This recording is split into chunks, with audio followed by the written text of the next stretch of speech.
السلام عليكم يا جماعة. معاكم أخوكم عماد في حواري شوارع في دولة المباركة معايا. وطبعا يعني أنا بحب أعمل فيديوهات كلام أكتر ما أجيب أماكن. معرفش إيه السبب في الموضوع ده، المفروض أشتغل مذيع ولا إيه، معرفش، احتمال يعني. أوكي، بس يعني أنا بلاقي نفسي في المواضيع الفلسفية والمواضيع الاجتماعية أكتر من أي مواضيع تانية. أوكي، وانا طول عمري كنت عندي نبوغ في الموضوع ده من زمان خالص. اوكي، بس ما كانش ليا نصيب اشتغل في المجال ده. اوكي، اشتغلت في حاجه تانية خالص مالهاش علاقه بالبقول ده. تمام، ما علينا. اوكي، انا بنزل الفيديو ده ردا على صديق عزيز، واحب اوضح يا جماعه انا ماليش في الدين ولا في السياسه، نقطه من اول السطر. بس انا هرد عليه لاول مره ولاخر مره. اوكي، هو كتب في الكومنت على الشريط الاخير اللي انا نزلته ان الغلطه مش في الدين، الغلطه في المسلمين. طبعا تاكيد، هو مين قال ان الدين فيه خطا؟ مين قال ان اي دين يا جماعه؟ مفيش دين اصلا خطا، ده كلام رباني. ازاي احنا هنغلطه؟ استحاله يعني. اوكي، هي العمليه كلها بتيجي ازاي؟ بتيجي طريقه تطبيق المنهج، الدogma.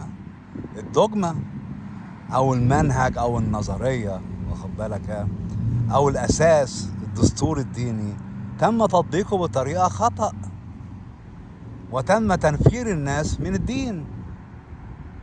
واخدين بالكم يا جماعه؟ تمام. لما انا قلت ان في الدول العربيه والدول الاسلاميه لا يهتمون بالطبيعه ودايما بيركزوا على امور فرعيه زي الحجاب وغيره وغيره وغيره، وسايبين الركن الاساسي ان هي ازاي انت ترتقي بمستوى الحضاره. في ناس فهمت الكلام ده غلط، ان انا بنتقد الحجاب. انا لا انتقد الحجاب، ان شاء الله حتى تلبس برقع، انا مالي انا؟ انت حر، يعني انت حر ما لا تضر، ده مادة عندي، انت حر ما لا تضر. انا بحترم اي حد محجب، خمار، بلبوس. تخيلوا بقى لو واحدة بلبوس برضه هحترمها. اوكي، اوعى كان هحتقرها، لان انا اصلا مش ربنا ان انا احتقر بني ادم. تمام، انا بسيب الكلام ده، ربنا هو اللي يحدد، مش انا مين؟ انا ولا حاجه، انا حشره. ده يعني لا يمكن نحكم على الاخرين بناء على وجهه نظر انسان زيي، انسان ضعيف وبيمرض وبيعيش عمر معين وبعد كده بيتكل. اوكي، بالتالي ما نقدرش احنا نحكم على الاخرين، بس انا بقول وجهه نظري ان الخطأ حصل، ان دايما لم نفكر في الامور الكبرى. يعني احنا دايما كمثال ايه، لما نيجي نسمع مثلا ايه في المجتمعات، بلاش يا جماعه مصر عشان محدش يزعل مني. اوكي، مجتمعات اسلاميه في افريقيا. اوكي، خلاص ماشي عشان ما ازعلش حد، ماشي، وتحيا مصر. اوكي، تمام. بلاقي دايما المنهجيه في تطبيق الدين على الامور الفرعيه وليست الامور الاساسيه. يا جماعه مش احنا برضو مسلمين زي بعض ولا ايه؟ هنضحك على بعض ولا ايه؟ مش هنضحك على بعض، ماشي؟ اوكي، احنا دايما بنركز على الامور الفرعيه وليس الاساسيه. كمثال مثلا الاسلام قال لك دايما تاخذ بوسائل الحضاره. هل احنا بناخذ بوسائل الحضاره؟ لم ناخذ بوسائل الحضاره. احنا كل اللي بنركز فيه خناقات على التلفزيون، خناقات على قهاوي، على مواضيع الاحاديث، الحجاب شكله ايه، البرقع يتلبس او ما يتلبس، قصدي اقول الخمار يتلبس او ما او لا او ما يتلبس. واخدين بالكم؟ هتخش الحمام برجلك اليمين ولا برجلك الشمال؟ هتقول تسابيح قبل ما تخش الحمام، تسابيح قبل ما تخش البيت، والكلام ده كله. تمام، ده كلام جميل. اوكي، ما عنديش اعتراض، انا عن نفسي مش بطبقه. اوكي، دي انا حريتي، انا كمسلم مش بطبق الكلام ده. اوكي، بس برضه بحترم الناس اللي بتطبقه، ما عنديش اي مانع، انت حر. تمام، كل واحد له طقوسه. اوكي، تمام. بس النقطه اللي انا عايز اقولها، مش ده الاسلوب اللي يطبق بيه الدين. انت عشان تطبق دين ترتقي بالحضاره. تمام، يعني ترتقي بمستوى التعليم كمثال، مستوى الفكر النقدي، ترتقي بمستوى التولرانس، احترام الاخرين، بيسموها التولرانس. يعني ايه؟ يعني احنا عندنا حضاره في الدول العربيه بالذات الدول العربيه الاسلاميه فقط لا غير. الدول العربيه الاسلاميه وليس غير. يعني انا يعني واحد يتكلم يقول راي مثلا مخالف تشتموه. ماشي. انا مره شفت ناس بيعملوا مناقشه، تمام، وكانت المناقشه سياسيه، تمام، ملهاش اي علاقه، كانت على الجزيره، عشان كده بطلت اتفرج عليها. رموا الكراسي على بعض. في واحد في الدنيا يرمي كرسي على واحد كمجرد ان هو اختلف معاه في الرأي؟ مش معقولة، يعني مش معقول. بالتالي هي دي الاسلوب اللي هتربينا عليه، عدم احترام رأي الاخرين، عدم التولرانس، التركيز على الامور الفرعية في الدين وليست الامور الاساسية، تمام. واديكوا شفتوا كمثال اهو، ماشي. يعني الناس دي ولا بتعرف حاجة عن الدين، ولا بتطبق بطيخ ولا بتنجان.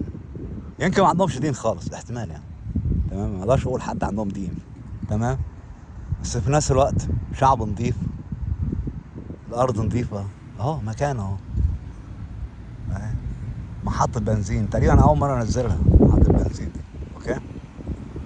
في هنا حد هنا بيبلطج، في واحد هنا مشغل مزيكا عالية جدا عشان يتفشخر زي ما بنشوفه في مصر. يعني واحد بيلعب مزيكا عالية قوي كمجرد فشخرة، تمام. زي ما انا كنت في مصر باكل في محل كشري، تمام، وانا من الطبقة المكافحة في مصر، خلي بالكم، مش الطبقة الارستقراطية، تمام، اوكي، تمام. اكل محل كشري الاقي واحد مثلا ابن 60 في 70 داخل في حارة كلها طين ومطبات وحارة زبالة، وداخل لي كان راكب عربية مرسيدس، كان الشبح في وقتها بيسموها الشبح، تمام. طب هو عمل كده ليه؟ عشان فشخرة، يوري الناس انا يا ما هنا يا ما هناك، عقد النقص اللي عندنا دي. هو ده مسلم زيي، واخد بالك ايه اللي خلاه يطبق هذه اللي هو يتبع هذا المنهج في الفشخرة واحتقار الناس وعدم احترامهم والكلام ده كله؟ ويا ريت حتى الشارع نظيف، الشارع كله زبالة. يعني بدل ما تتفشخر نظف الشارع يا اخي، جيب كام عامل ينظفوا الشارع، اديهم مثلا 100 جنيه ولا 200 جنيه في وقتها، يعني ينظفوا الشارع يخلوه فل، تمام.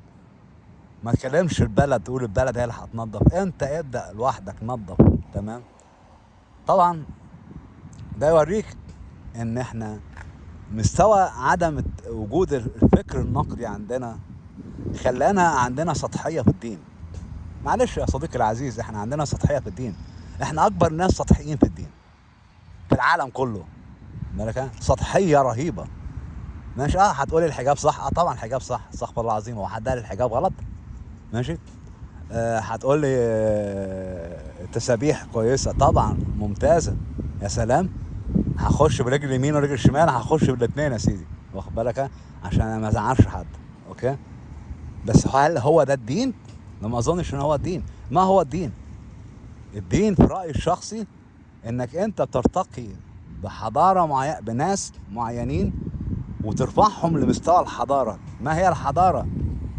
تمام، اللي هو التسمي بطريقة الحياة، تمام. يعني ما انا صح ايه؟ مش شرط انك انت ما تسرقش، او مش شرط انك انت تحترم الاخر، دي مش مهمة عندي الحكاية دي قوي، تمام، لان هنا برضو في ناس بتسرق وفي ناس ما تحترمش حد، تمام، اوكي. بس المهم عندي جدا قوي قوي قوي قوي، تمام، ان الدين يولد مرحلة انتماء للبلد، تمام. طبعا مش بتكلم عن الدين، عاوز اقول طريقة تطبيقه، عاوز اقول عشان بس ايه افهم طريقة تطبيق الدين تدي احساس للمتلقي ان هو ينتمي للبلد، ولما يحس ان هو بينتمي للبلد بيحس ان هو منتمي لحتة الارض اللي قاعد فيها. بالتالي كمثال مثلا مش هيرمي اكل في الشارع، تمام. لما يلاقي عصافير على شجر، شايفين الشجرة الجميلة دي، اوكي، مش هجيب بندقية صيد، ودي على ايام انا، ويروح ضرب عصافير صغنونة خالص شكلها جميل يا عيني، والله حرام، والله ده كفر، تمام. ويقعد يقتل العصافير كمجرد هواية، يا ريته حتى بياكلها. حد ياكل عصفورة يا جماعة؟ دي طعمها وحش. انا عن نفسي مرة حاولت اجرب اكلها، مرة واحد جابها لي مرة، اتقرفت مش عايز اكلها، صغيرة جدا حرام. يعني مش فاهم. وبعدين ده مش بس دمر العصافير، ده دمر الحياة البرية. يعني الحياة البرية بدرجة ان العصافير بطلت تيجي، زعلت مننا خلاص، هجرت المكان تاني. تمام. والشجر اتقطع. تمام. واتبهدل واتوسخ، واخد بالك يعني. ما حدش حتى من جماعة، يعني نجيب ساويرس ده اللي هو المليونير ده كمان، اوكي، وغيره وغيره وعزت والكلام ده كله، ليه ما فيش واحد منهم مثلا يجيب اشجار ويزرعها كمثال مثلا، زرع اشجار مثلا على حسابهم الشخصي؟ لازم يعني البلد هي اللي تدفع حق الحاجات دي؟ تمام. وانت فاكرين مين بيعمل مشاريع هنا؟ اوعى تقول لي حكومة بايدن، هزعل منك. لا مش حكومة بايدن يا حبيبي، تبرعات، كل ده تبرعات. الناس هنا عندها انتماء للبلد، بينظفوها. تمام. مش محتاجين هم بقى فلوس من البيت الابيض عشان ينظفوا المكان ده، واخد بالك ها؟ بالتالي لو احنا ما عندناش طريقة لتفهم الدين بالطريقة الصح، هنصبح متخلفين. تمام. انا افضل انك انت تدرس الناس الفكر النقدي، تمام، وتديهم وسائل انهم يرتفعوا بمشاعرهم وباسلوب حياتهم لاسلوب راقي يحترم الاخرين، تمام، ويقدر الطبيعة والحفاظ عليها اكتر من تتعلمه ان هو يلبس حجاب او ما يلبسش حجاب. دي عن رأيي. يعني انا بتكلم ايه، انت لما تيجي تطبق تعمل اولويات. ما هي الاولوية؟ تمام. الطفل انا بعلمه نمرة واحد الصلاة، ده ركن اساسي. تمام. لما انا بعلمه الصلاة في نفس الوقت بقول له ايه، تعال هنا يا حبيبي، لما تخرج برك اي حد بيساعدك او بيعمل لك حاجة كويسة، اوكي، تقول له شكرا، ثانك يو. تمام. لازم تحترم الناس، اوكي، واوعى تقلس على حد. ماشي يا حبيبي، اوكي، احترم كل الديانات، مسيحي او مسلم، احترم كله. على عصري انا، تمام، شوية المتطرفين ولاد 60 في 70، اوكي، كانوا بيسموا المسيحيين عظمة زرقاء. هل ده يعقل؟ اه حصل. تمام. اوكي. هل انا هتبع نفس التفكير العقيم اللي هم بيقولوه ده، او معنى صح التفكير العنصري المتخلف؟ طبعا لا. اوكي. وبعتذر الاخوه المسيحيين على هذا الكلام اذا كان ده حصل، وهو فعلا حصل، واخد بالك ها؟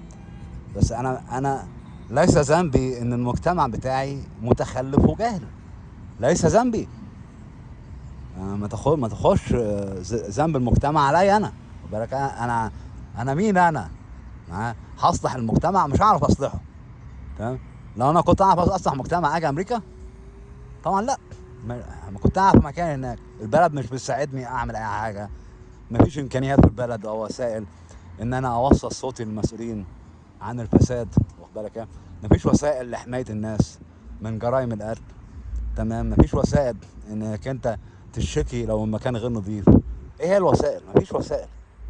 بالتالي لما المجتمع بيقعد في حاجه مكبوته، تمام، وما عندكش وسائل للتعبير، ومحروم من كل الفرص الموجوده في الحياه زي الموجوده في الدول الاوروبيه او امريكا، اوكي، بيتجه للتطرف الديني.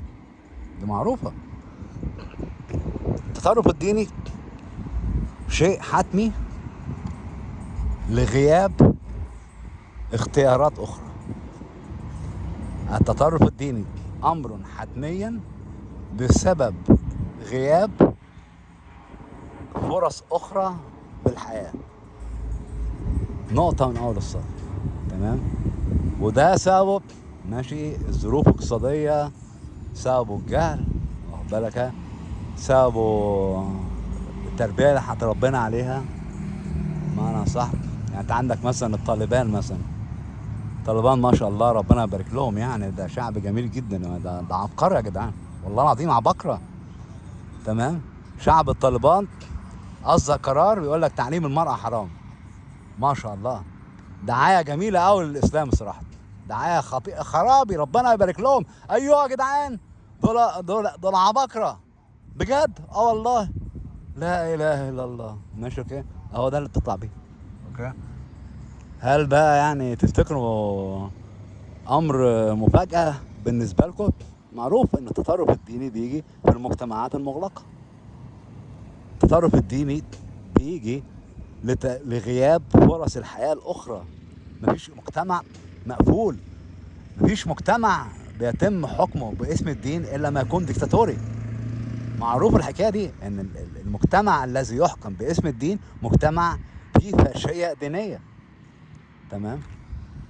اوعى اكون فاكر مثلا احنا الحكام العرب هم ده هو الدكتاتور اللي هو ممكن يذلنا والكلام ده. لا لا لا لا، الله يرحمهم كلهم، يغفر لهم طبعا. اوكي، ده الانيل من كده الفاشيه الدينيه. انتوا فاكرين ان النميري عمل ايه؟ اللي هو السودان. ماشي، النميري مره صحى من النوم بيقول لك ان هو حلم ان هو خليفه المسلمين. انا ما بعرفش الكلام ده، ممكن تشيكوا عليه، الكلام ده على مسؤوليتي. اوكي، تاني يوم قال لك انا هقطع ايد اللي بيسرق. قعد يدبح في الناس والكلام ده ويقطع ايديهم. نفس الكلام عمله صدام حسين.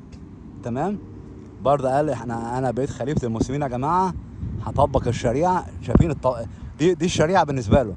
قال لك خلاص اللي بيسرق هقطع ايد. قعد يقطع ايد ورجلين والكلام ده. بقوا جزارين ولاد الكلب. تمام، يعني هل الاسلام هو اطبق اقطع ايد واقطع رجول والكلام ده كله؟ ابقى جزار وفي الاخر نقول احنا متحضرين؟ واحد يقول لي ده في القران. لا، مش في القران يا حبيبي، الكلام ده اتلغى اصلا وغير مطبق. تمام، واللي يطبقه انسان متخلف اصلا، او انسان متطرف، عقليه متعفنه والكلام ده. بس ده اللي بيحصل. طريقه تطبيق الدين خلت عندنا ناس ما تفهمش اي حاجه عن الحياه. كم واحد هنا بيخش مثلا يسمع مزيكا كلاسيك في مصر؟ صفر، او ممكن نقول 2%. اوكي، 2% فقط لا غير. اوكي، كم واحد هنا بيخش مثلا يتفرج على الفنون الجميله؟ تمام، كم واحد هنا يعرف الرسامين العالميين؟ اوكي، والفنون العالميه؟ مفيش. الثقافه دي مش موجوده عندنا. احنا عندنا سيد درويش من قوم الدكه، البيت بتاعه بقى مصطبه. البيت بتاع عبقري او بيتهوفن العالم العربي باجمعه اصبح خرابه. حد يخش يا جماعه على اليوتيوب، افتح كده سيد درويش قوم الدكه، اتفرج عليه. بقى اصبح خرابه. اللي هو عبقري ومعجزه من المعجزات اللي ربنا اداها لنا في تاريخ مصر. اوكي، تمام. ليه؟ لان شعب جاهل، شعب متخلف، مش مقدر قيمه الناس، مستني كل حاجه البلد تعملها. طبعا يعني انت مستني البلد يعني تحمي واحد زي سيد درويش يعني؟ طب نفرض البلد متخلفه، هل انت تكون متخلف؟ يعني مش كل الناس فقراء في مصر يا جدعان. في ناس معاها فلوس بالهبل وبتعمل فلوس اكتر من امريكا. تمام، ليه ما طلعوش يفك الكيس شويه ويعملوا ريستور الاماكن التاريخيه الموجوده عندنا؟ كمثال مثلا زي بيت سيد درويش، واخد بالك؟ زي مثلا الشقه بتاعت عباس محمود العقاد، عبقري العصر والزمان. اوكي،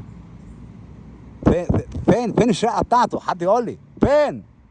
مش موجوده، تم اختفاء. شعب جاهل لا يقدر اي حد. تمام، عندك انت فنانين في مصر معجزه من معجزات الزمان. اوكي، زي اسماعيل ياسين ده، تسمع عنه؟ فين متحف اسماعيل ياسين ده عشان الناس تفتكر الراجل ده قدم ايه للتاريخ السينما المصريه؟ بلاش نجيب الريحاني، عملاق المسرح في مصر، مش بس في مصر، في العالم العربي اجمعه. نجيب الريحاني ده اللي خلى سيد درويش يعمل له مزيكا. انا سوريك اهميته. كان مسيحي، تمام، بس كان انسان، كان عبقري وما كانش ليه في الدين اصلا، واخد بالك؟ لما هو كان بيتكلم مع عادل خيري في وقتها، واخد بالك؟ وكان بيكتب المسرحيات بتاعت نجيب محفوظ. حاجه جميله جدا. كان في وقتها كان في حضاره وتقدم والناس فاهمه وكل حاجه. الناس دي ماتت ما تعرفش حتى بيوتها فين. تعالى هنا اوديك في امريكا، هنا عاملين متحف لميرلين مونرو. ميرلين مونرو اللي هي ممثله الاغراء، يعني ممثله الاغراء لها متحف، ونجيب الريحاني ملوش متحف؟ هل هذا يعقل؟ تمام. عندك ارنست هيمنجواي، العجوز والبحر، يعني فزة او ثالثة من فلاتات الزمن في الكتابة، يعني واخد جايزة نوبل في الأدب. اوكي، ليه متحف في جنوب فلوريدا في الكي ويست؟ اوكي، طب ما نعمل مقارنة فين متاحف نجيب محفوظ؟ تمام، هو نجيب محفوظ بس هو العبقري؟ طب فين متحف توفيق الحكيم؟ انا رأيي توفيق الحكيم احسن من نجيب محفوظ، ده رأيي الشخصي، كل واحد حر في رأيه، بس انا عن نفسي احب توفيق الحكيم. اوكي، اسلوبه سهل وبسيط ومعبر، بس ما حدش يسمع عنه. يبقى اسلوب اللي احنا بنعيش فيه في حياتنا، احنا بنركز على الامور الفرعيه وليست على الامور الاساسيه. لو كان في طريقه صح بنطبق بيها اي دوجما او اي دين، تمام، ما كنتش هتلاقي مجتمع لا يحترم الاخرين. المجتمع الذي ليس له تاريخ ليس له مستقبل. ومش التاريخ بس على الورق، المجتمع الذي يحافظ على تاريخه ليس له مستقبل. وعشان كده ربنا لعن الشرق الاوسط. بسيطة جدا. بالتالي انا ردي واضح جدا وتأني، انا لا انقض الدين اطلاقا، لا يدخلني في نطاق الكفر، انا مش كافر. اوكي، تمام، انا بنقض حاجات تانية، اسلوب الحياة، طريقة تطبيق الدين وليس الدين نفسه. والسلام عليكم ورحمة الله وبركاته.